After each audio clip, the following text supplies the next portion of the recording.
Welcome to Gamefix, the heart of the gaming world. Today we're bringing you 20 of the best post-apocalyptic survival games you need to play. From cities overrun by the infected and nuclear wastelands, to frozen worlds where a single mistake can end everything, these games turn every resource, every shelter, and every extra day you survive into a relentless struggle. If your inventory is ready, let's begin.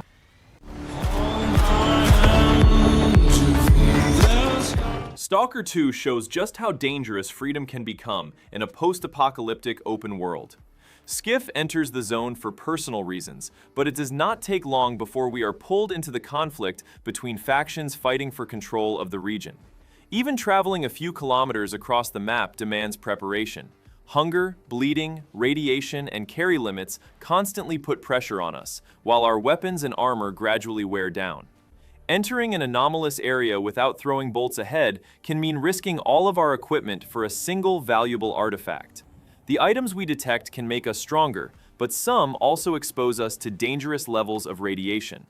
A mutant attack, a hostile stalker group, or a sudden emission can destroy even the best plan within seconds. Few games blend a ruined, post-apocalyptic world with such unforgiving survival systems as effectively as Stalker 2.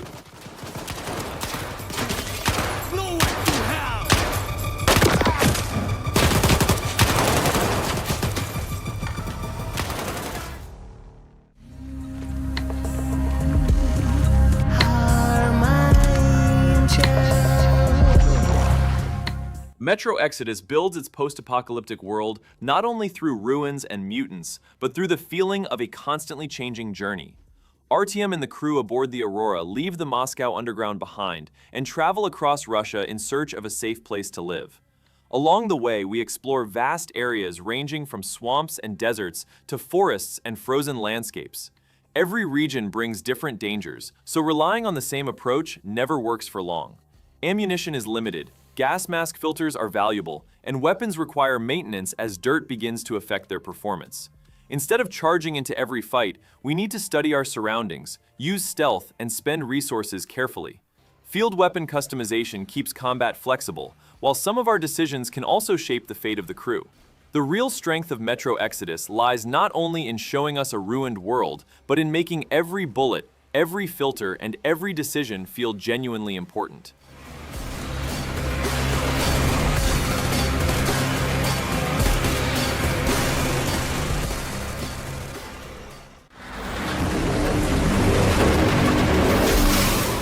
Pacific Drive takes you to the Olympic Exclusion Zone, a dangerous territory abandoned by humanity and overtaken by strange anomalies. Unlike the classic survival genre, your greatest protector in this unforgiving world is an old station wagon that acts as a mobile shelter. As you navigate through ruined research facilities and electrical storms, your main focus revolves around maintaining your vehicle. Changing blown tires, welding body panels, and keeping the tank full become the only way to stay alive. Preparing in your garage, you embark on risky runs into the zone, gradually transforming your car into an armored fortress using the scrap you gather. Reality-bending supernatural phenomena force you to remain constantly alert while driving. Every second behind the wheel becomes a suspense-filled process where you unravel the mystery behind the catastrophe while building your escape route from the zone.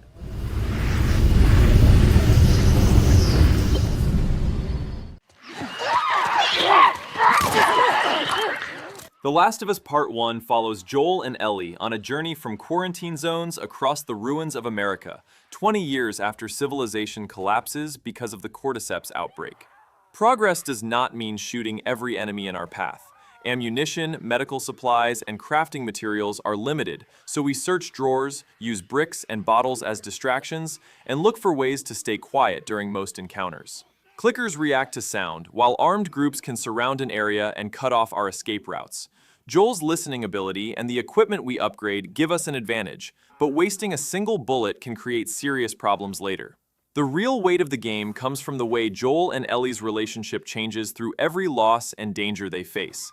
The Last of Us Part 1 combines its powerful story with scarce resources, stealth, and constant pressure, turning post-apocalyptic survival into an unforgettable journey.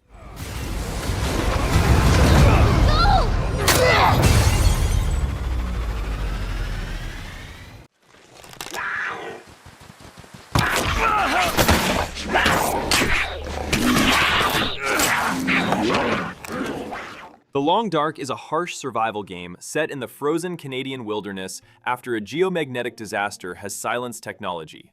There are no armies hunting us down or massive zombie hordes here. The real enemies are the cold, hunger, exhaustion, and the consequences of our own decisions. Starting a fire, melting snow for water, finding dry clothing, and choosing the right route between shelters can shape an entire day. Since every item adds weight, we are constantly deciding between carrying extra food and keeping the tools we may need later. Wolves, bears, blizzards, and the risk of freezing turn exploration into a quiet but relentless source of tension. The story-driven Wintermute mode follows a defined narrative, while survival mode gives us only one real objective: stay alive for as long as possible. What earns The Long Dark its place on this list is the way it portrays post-apocalyptic survival without flashy battles, using a simple and unforgiving system that can make even a small box of matches feel like hope.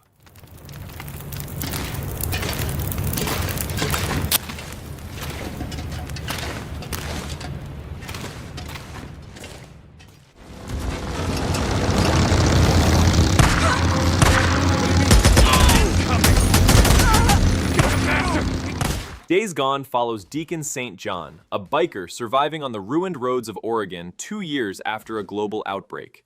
When Deacon finds a clue suggesting that his wife Sarah, whom he believed to be dead, may still be alive, he begins crossing regions filled with freaker hordes and armed gangs. Our motorcycle is our lifeline in this world. When it runs out of fuel, takes damage, or lacks the right upgrades, even a simple journey can become deadly. We take jobs from camps, search abandoned areas for scrap and materials, and craft weapons and traps.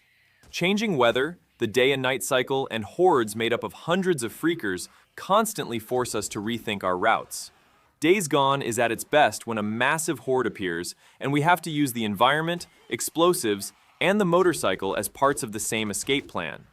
By combining a strong story with resource management, the game makes us feel the real cost of being stranded in post-apocalyptic America. PS5 owners can also choose Days Gone Remastered, which includes improved visuals and additional modes.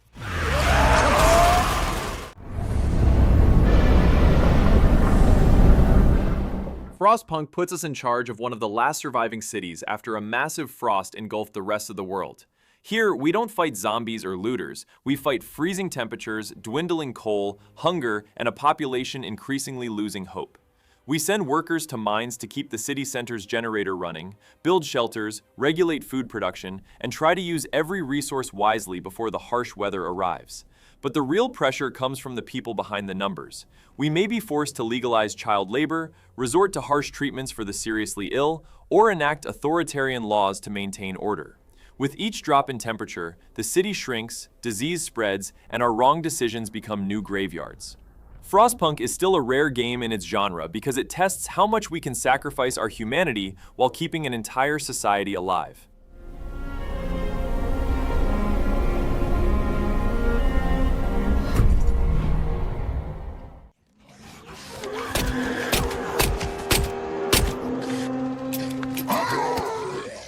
Into the Dead, Our Darkest Days is a harsh shelter survival game where we try to lead a group of civilians out of Walton City as it collapses beneath the scorching heat of the 1980s. During the day, we enter abandoned houses, shops, and warehouses to collect food, medicine, weapons, and materials. Once we return, we improve the shelter and decide who should go out on the next scavenging run. Hunger, exhaustion, and despair affect every survivor differently, so repeatedly sending out the strongest person can still upset the balance of the group. A poorly planned expedition can end with one of our people never making it back. That is why the game is less about killing zombies and more about sending the right survivor on the right job, dividing limited resources, and keeping the escape plan alive. We gain something from every trip outside, but sometimes the price can be devastating for the entire group.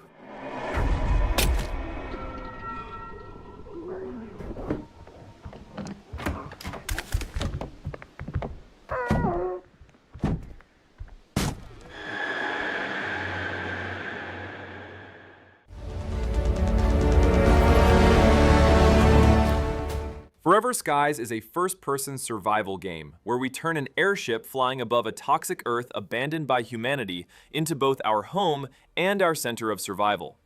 Our goal is to explore the ruins left in the sky, recover lost technology, and search for a cure that could save humanity.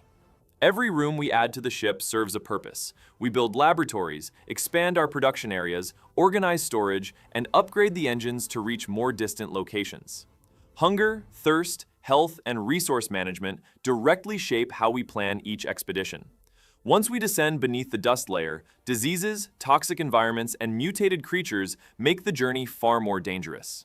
Forever Skies earns its place on this list by letting us carry our entire living space through the sky instead of leaving our base behind. As our airborne home grows, so does the world we can explore, and every new piece of technology brings us closer to reclaiming the future Earth has lost.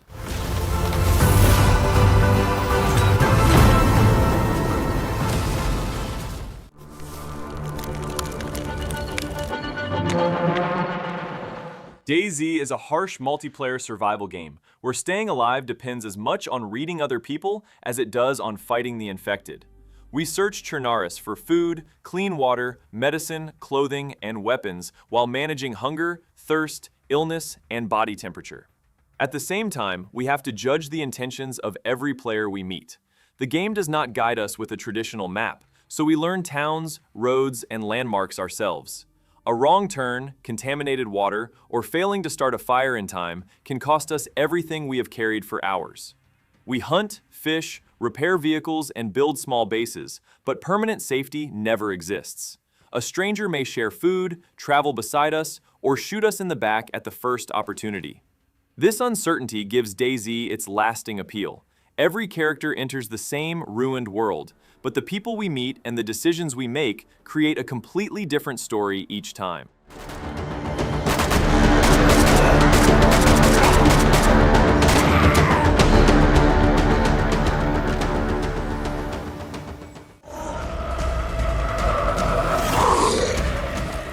Dying Like the Beast brings Kyle Crane back after 13 years of experiments at the hands of the Baron. When we arrive in Castor Woods, our goals are to take revenge, stay alive, and learn to control the creature growing inside us. During the day, we explore abandoned towns, farms, and industrial areas, collect resources and equipment, and identify safer routes. Once night falls, more dangerous infected take over the streets, and even the shortest journey can turn into a deadly escape. The parkour system lets us move smoothly across rooftops and narrow passages, while the beast powers turn Kyle into a devastating fighter when we are cornered. Vehicles and shared progression co-op add more variety to exploration. Dying Light the Beast combines fast movement with brutal nights and a power that is difficult to control, making post-apocalyptic survival feel more savage and personal.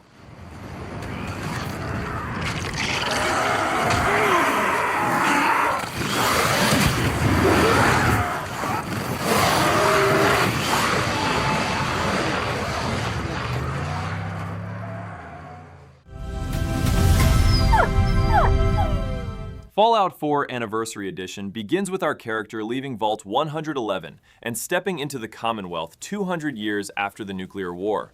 Our main goal is to track down our kidnapped son, but the journey becomes far more demanding when survival mode is enabled. Hunger, thirst, exhaustion, and illness all need to be managed. Ammunition has weight, fast travel is disabled, and we have to sleep in a safe bed to save the game. Instead of wandering across the map without a plan, we prepare routes around water, food, medicine, and places where we can rest. The settlements we build also become more than decoration, serving as real stops that provide clean water, supplies, and shelter. Mutants, raiders, and irradiated areas make every route dangerous, while the Anniversary Edition's large content package significantly extends the amount of time we can spend in this world. When played in survival mode, Fallout 4 turns the Commonwealth from a map to explore into a true post-apocalyptic struggle where every journey demands preparation.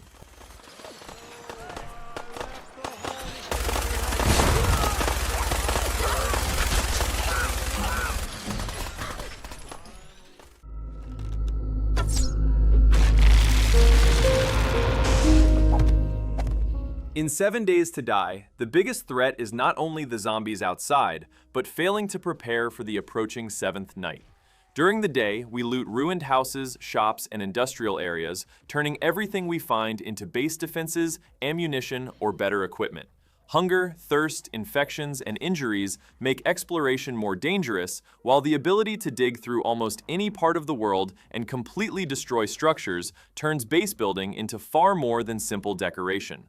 A poorly supported floor can collapse, and a single weak wall can give the zombies a direct way inside. Played alone, it becomes a harsh survival struggle, but with friends, shared roles, defensive plans, and bases falling apart at the worst possible moment create a much more entertaining kind of chaos. The real test of everything we build over several days begins when the blood moon arrives. Our defenses either stop the horde or come crashing down on top of us.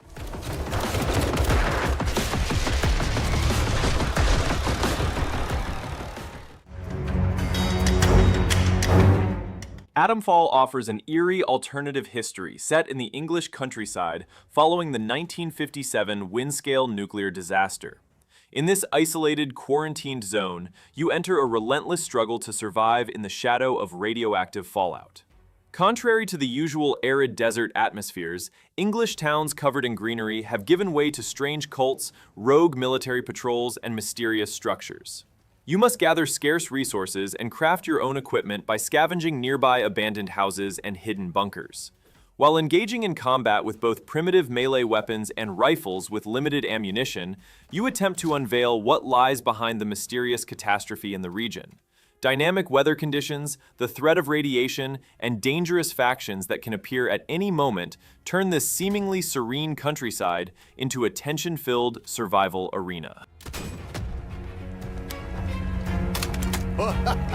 Bollock! You'll die here!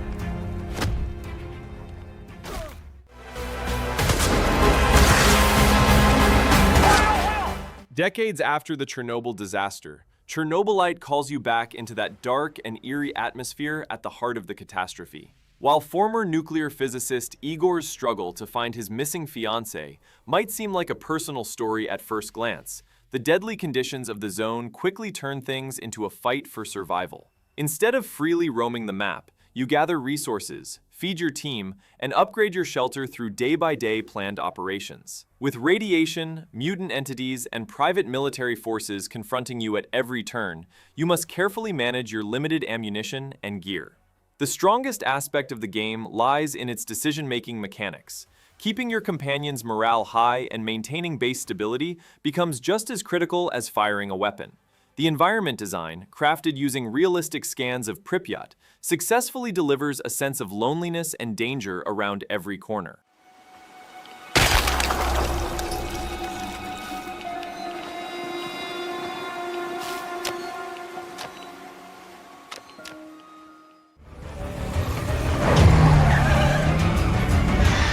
State of Decay 2 takes place in a world right after a disaster where order has completely collapsed and every decision carries a heavy price. Here, you manage not a lone hero, but a community of people trying to survive in the middle of the apocalypse.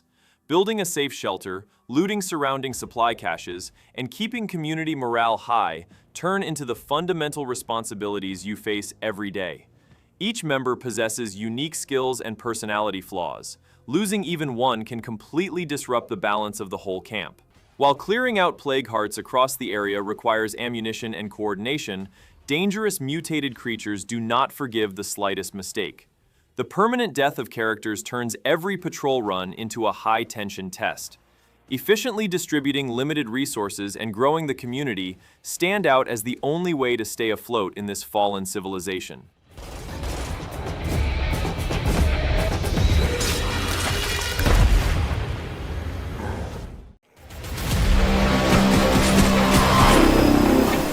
HumanitZ is an isometric survival sandbox where we build our own way of life from the ground up in an open world left behind after a zombie outbreak. As we loot abandoned towns, farms, and industrial areas, everything from food and medicine to weapons and vehicle parts becomes part of a long-term plan. Hunger, injuries, and harsh weather conditions keep us prepared, while different zombie types and large hordes can turn a seemingly safe area into a death trap within moments. With the resources we collect, we build a base, grow crops, hunt, use and upgrade vehicles, and shape our character's skills around the way we want to play. The isometric camera makes combat feel more tactical, while co-op gives real purpose to sharing responsibilities. One person can search for supplies, while another strengthens the defenses. What makes HumanitZ worth playing is the way it turns post-apocalyptic survival from a short struggle into a growing way of life that truly feels like our own.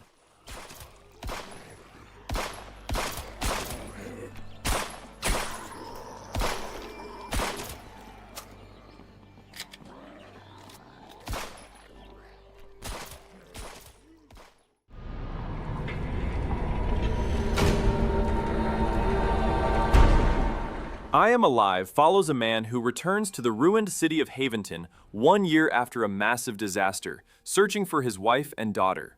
The city is now filled with collapsing buildings, toxic dust clouds, and survivors who attack one another for the few resources that remain.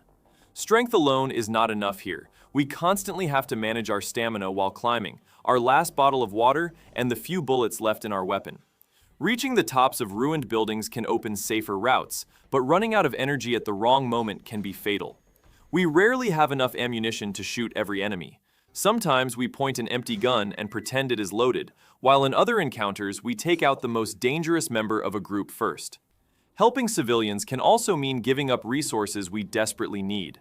I Am Alive still feels different today because it builds post-apocalyptic survival around exhaustion, fear, and scarcity instead of turning it into a power fantasy.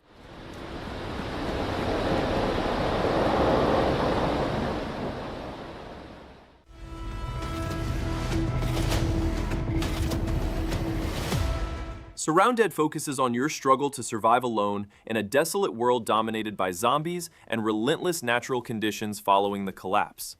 Although its visual style may seem deceptive, it features an extremely detailed and unforgiving inventory management system under the hood. As you loot abandoned military bases, towns, and shelters across the map, you must calculate every single slot in your backpack with precision. You have to fight not only against the Walking Dead, but also radiated zones, extreme weather shifts, and hunger. Building your own safe zone, constructing shelters, and repairing and driving vehicles you find increase your chances of survival. By trading with merchants scattered around, you can gain access to rare ammunition and attempt to turn the risk factor in your favor. Dangers lurking at any moment create an atmosphere so ruthless that even the slightest mistake can cause you to lose everything you have accumulated.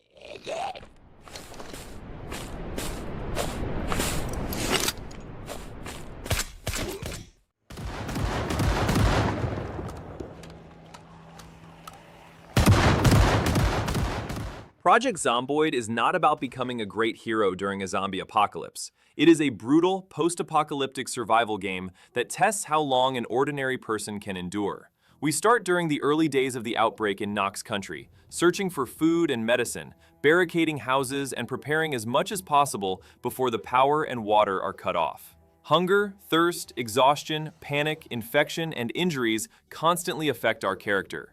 A cut from climbing through a broken window, a television left running, or a vehicle started at the wrong moment can wipe out weeks of progress within seconds. Professions and traits change the way every new run begins, while farming, fishing, cooking, vehicle maintenance, and base building form the foundation of long-term survival. Played alone, it feels serious and demanding, but with friends, desperate escapes and bad decisions create unforgettable stories. If you are looking for a realistic, detailed, and unforgiving survival game, Project Zomboid is a strong choice that can keep you playing for a very long time.